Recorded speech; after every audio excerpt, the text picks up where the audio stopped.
Yo, what's up, y'all? It's your boy Rufus Johnson back again for another video review. Really what I want to review, y'all, is songs and performances that I just truly love. That most of them are going to be old school because I have a real appreciation for old school performers, legendary performers, and the hard work and the stuff that they put in back before we had the great old age of technology and YouTube and the internet and all that stuff. Nothing wrong with those things, but a lot of times I'm a teacher, so I like to teach my old students just the work ethic of what was done before us. A lot of us, we didn't have that stuff growing up. I know even me coming up in the 80s and 90s, I didn't have all this technology. I had music videos, TV, I had cassettes and CDs later on. I didn't have no internet. I couldn't go back and record stuff. If I wanted to record a song, I had to get a tape and record it off the radio and try to catch it before the song ended and the DJ came back in talking over it. And I had to make my own mixtapes and stuff like that. I'm sure some of y'all can relate, to try to get music that I love, to try to get music on repeat so I can listen to it and learn it. So either that or I had to have a VHS and take Video Soul or something off BET. That was what we had. We didn't have any way of going back and just getting it anytime you want to watch it. Just watch it whenever and look it up and look up all different versions and all that kind of stuff. You had to stay up and watch stuff or catch it on the radio. So I have a real appreciation for the hard work that went into people's careers. So without further ado, this video today I wanted to check out is Until You Come Back to Me by the Queen of Soul herself, Aretha Franklin. Aretha Franklin. And this is a live performance. I love the studio version, but this is a live performance with Stevie Wonder, who is also the writer of this tune. So they're going to tell a little story about it at the beginning of it, and then they're going to sing the song. So let's go.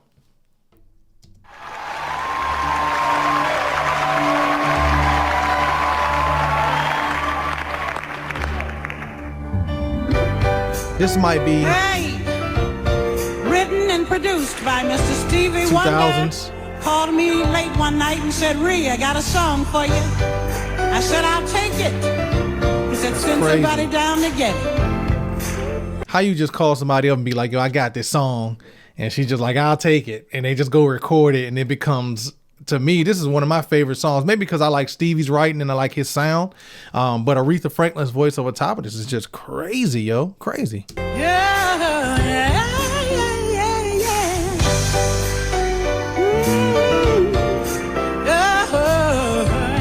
That looks like George Duke back there on the piano. Rest in peace, George Duke. Sound good.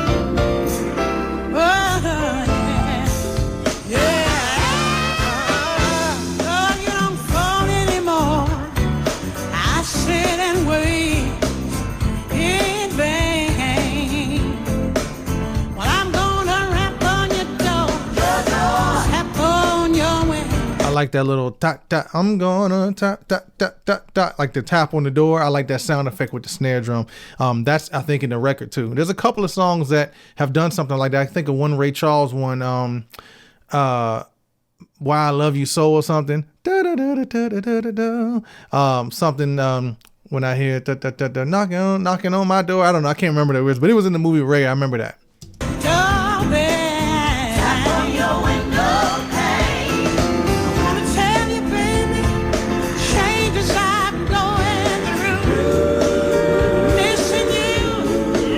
Singing that doesn't sound good. You come back to me. That's what I'm gonna do.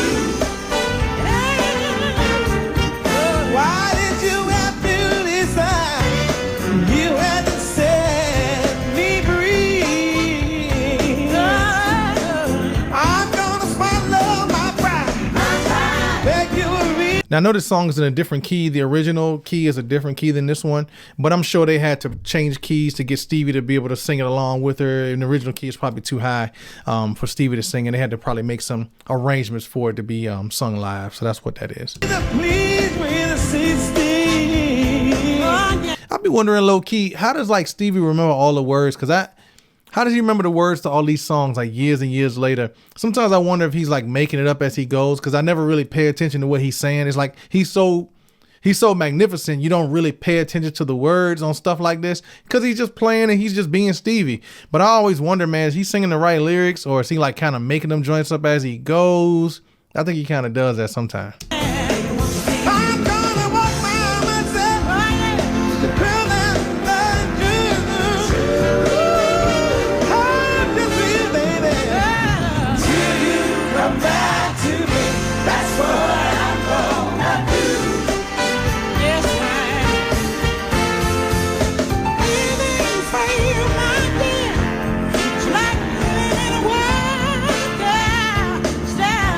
One thing I noticed here, this looks like the 2000s. Looking at this, is either the late 90s or 2000s.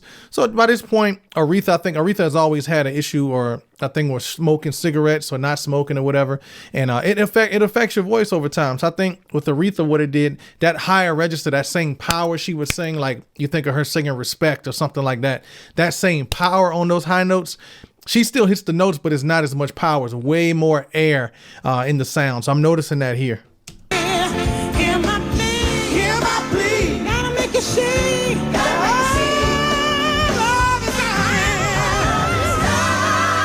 Like Stevie hit that note that she normally hits there. He hit it full out chest voice. You know what I'm saying? So you could just tell the difference in there. She didn't hit it. He hit it. You know, kind of stepped in and hit it for her. Although you found you ignore it. Oh yes, somehow must, Yeah. somehow must explain. Yeah, come on, sing some more. Well, I'm gonna Tap on your door. tap on your window pane, oh baby. Sing some more.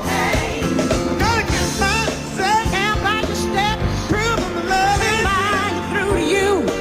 talk of the shame of the Tell you come back to me. That's what I'm gonna do. Till you come back to me.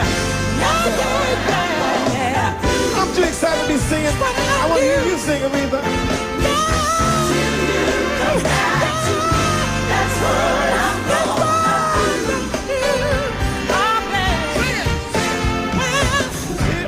Tap on your door. Tap on your window, man. I don't know, somebody, Mr. Q, or something happened. It happens though.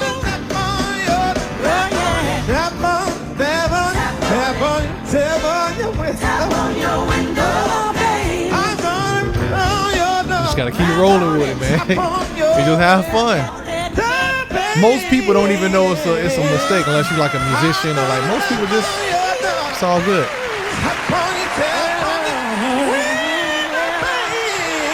Yeah, Stevie.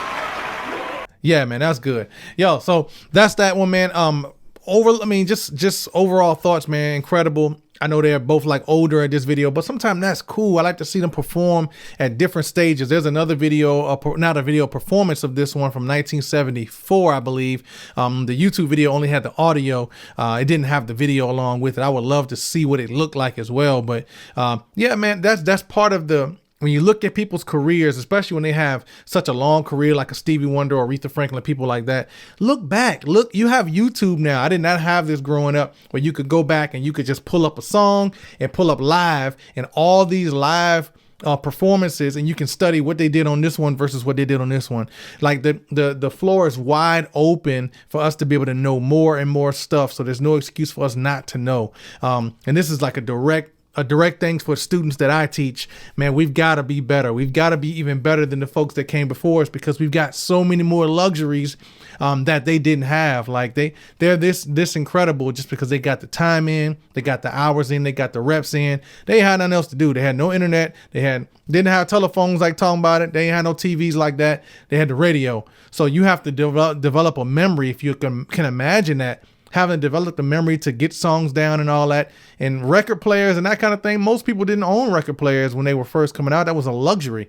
So, man, I'm big ups to those people, the legends who are super, super good, the music that still affects us today.